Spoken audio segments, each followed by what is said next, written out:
ஒரு ஆசிரியர் தன்னுடைய மாணவர்களை அழைத்துக்கொண்டு பக்கத்தில் இருக்கிற காட்டிற்கு சுற்றுலா வந்தார். மாணவர்கள் எல்லாரும் சிறிது நேரம் விளையாடினர்.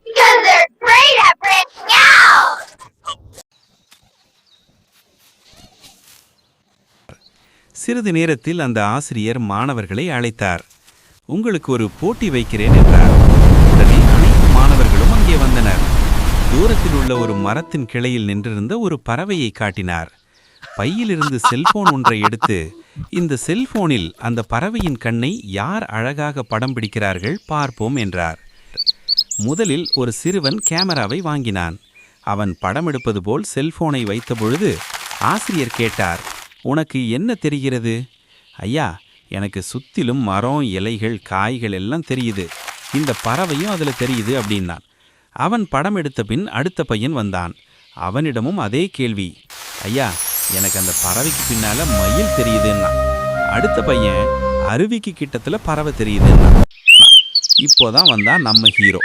கொஞ்சம் கொஞ்சமா ஜூம் செஞ்சான். ஆசிரியர் கேட்டார், இப்போ என்ன தெரியுது? ஹீரோ சொன்னா, கண்ணு தெரியுதுன்னு.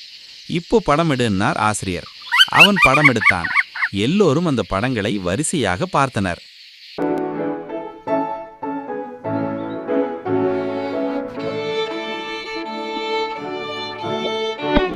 கடைசியில் ஹீரோ எடுத்த படத்தை பார்த்துவிட்டு எல்லோரும் சிரித்துவிட்டனர்.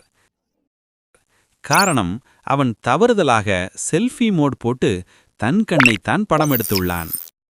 உங்களுக்கு இந்த வீடியோ பிடித்திருந்தா லைக் பண்ணுங்க, ஷேர் பண்ணுங்க, அப்புறம் இந்த சேனலுக்கு சப்ஸ்கிரைப் பண்ணுங்க.